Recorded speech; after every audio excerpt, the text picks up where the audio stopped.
Outside, the rain lashed at the roof with fury. Inside, the silence became charged with held breaths and gazes that burned like embers. Ethan hated himself for what he felt in that instant, for what ignited beneath his skin whenever Seraphina was so near. Looking back at Lyra, deeply asleep beneath the blanket he himself mended each winter, he understood with a knot in his throat that Seraphina's arrival had not only brought answers, it had also opened doors he could no longer close without burning from within.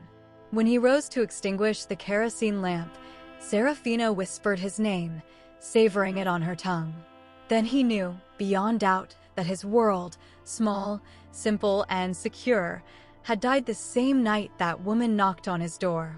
And what was being born in its place was alive, vibrant, and dangerously beautiful. Winter gradually receded into muddy puddles and misty dawns. The cabin, which had known so many silences, now pulsed with a new rhythm. Laughter, whispered arguments, and the constant creak of restless footsteps.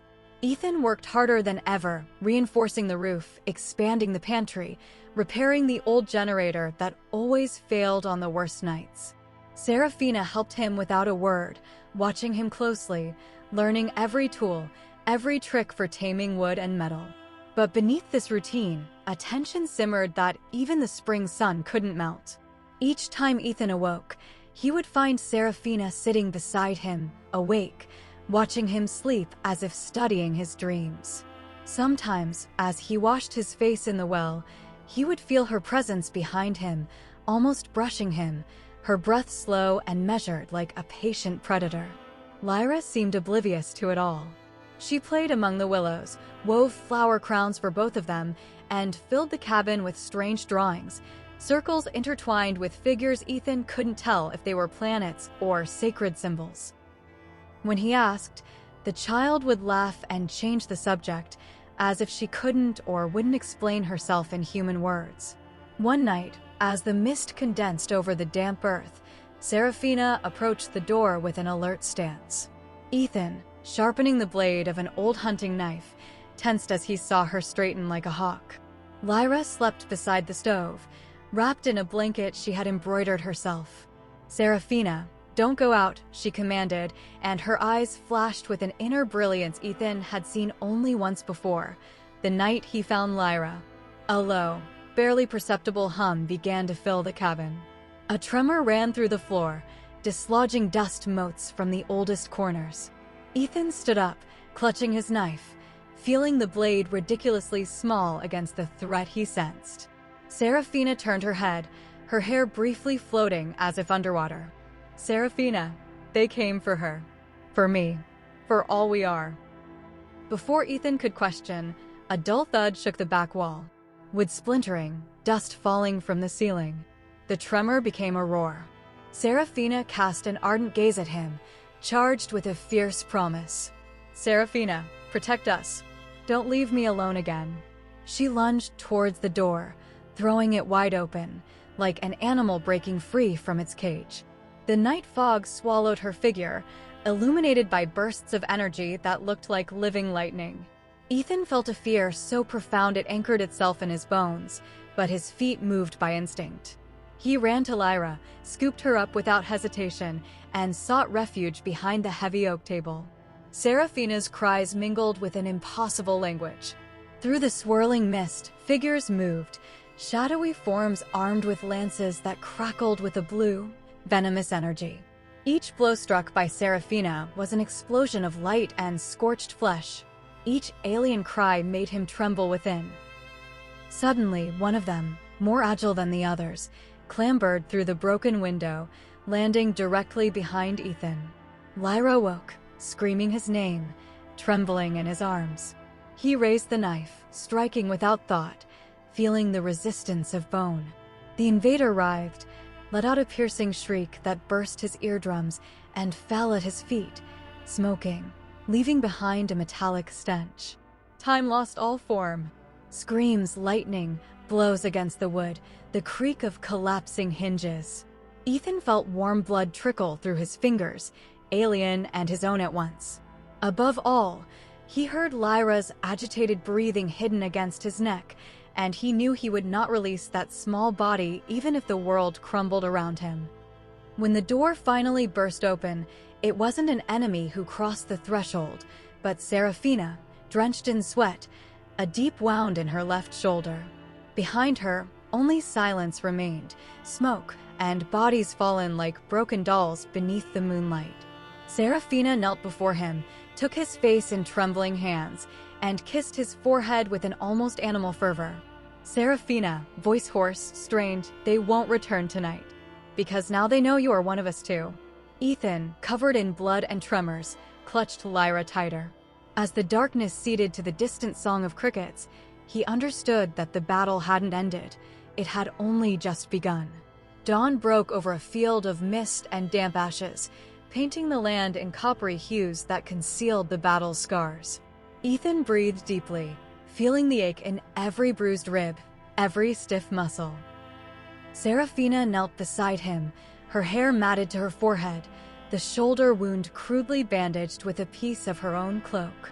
Lyra, exhausted, slept cradled between them, one small hand clutching Ethan's torn shirt, as if fearing that if she let go, everything would vanish. For an instant, Ethan allowed himself to close his eyes. He felt the child's weight, the warmth of Serafina's body leaning against his side. His entire world was there, breathing beside him, safe. And though the dry blood on his hands told the story of an infernal night, in his chest, only a calm he had never known before remained. Serafina opened her eyes first, seeking his gaze. There were no words, only a slow brush of her forehead against his, a gesture of recognition older than any promise. Ethan raised his hand and caressed her cheek. He felt, for the first time without fear, that this woman was no longer the stranger who had broken into his solitude, but the guardian of all he loved in this universe. When Lyra awoke, she did so murmuring his name and Serafina's as if they were part of the same song. She sat up between them, hugging them with all the strength her small body could muster. Her silver eyes shone under the sunlight, reflecting an innocence intact despite everything that had happened. Outside, the forest seemed reborn. Trees dripped dew. Invisible birds rehearsed their songs among the branches. Serafina slowly rose, helping Ethan to his feet. Together, they cleaned the cabin, buried the fallen invaders beyond the clearing, erasing traces of a night that was now a story of family and survival. Days later, as Ethan repaired the destroyed fence, Serafina approached silently, carrying Lyra in her arms. The child dozed, mouth slightly open, oblivious to the conversation her parents were about to have. Serafina looked at him directly, holding his gaze without blinking. "Serafina, we have a chance to start anew. I am not just a mother searching for her child. I am someone who chose to stay, and I want to stay with you." Ethan let the hammer fall to the damp earth. He felt Serafina's voice cracking open walls where only barriers had stood before. He caressed Lyra's cheek, then dared to take Serafina's hand. He felt it firm, warm, so alive it hurt to understand how much he needed her. Ethan, softly, yes. Then, in that half-rebuilt yard, beneath a sky free of threats and smoke, Ethan kissed her. It was a clumsy kiss at first, but it deepened, laden with all they hadn't said when fear was stronger than desire. Serafina responded with the softness of a tamed storm, enveloping him with her scent of wet earth and distant worlds. Lyra stirred between them, opened her sleepy eyes, and laughed, a pure sound that brought them back to the certainty that everything that mattered was right there, between those intertwined hands. Weeks passed, and routine returned, though nothing was ever truly the same. Ethan taught Serafina to cultivate the land, to repair roofs, to handle human tools. Serafina taught Lyra to read the stars without fear, to recall her native tongue, to be brave. Every night, they slept together amidst whispers that wove futures where loneliness no longer existed. No one came looking for them again. Rumors occasionally surfaced in far-off towns. The lost queen of a stellar clan had taken refuge among humans, protected by a man without a crown, but with a heart as vast as a galaxy. But they didn't care. In that small cabin, nestled among the living forests and clear skies, they remained together forever, father and child, earth and star, flesh and fire, an improbable, perfect family, forged on the edge of war and sealed forever in the warmth of a home that not even the universe dared to break again. And so, whenever the full moon appeared above their heads, Lyra would laugh and point towards the sky, while Ethan and Serafina embraced, knowing that no matter what, they would never again be alone.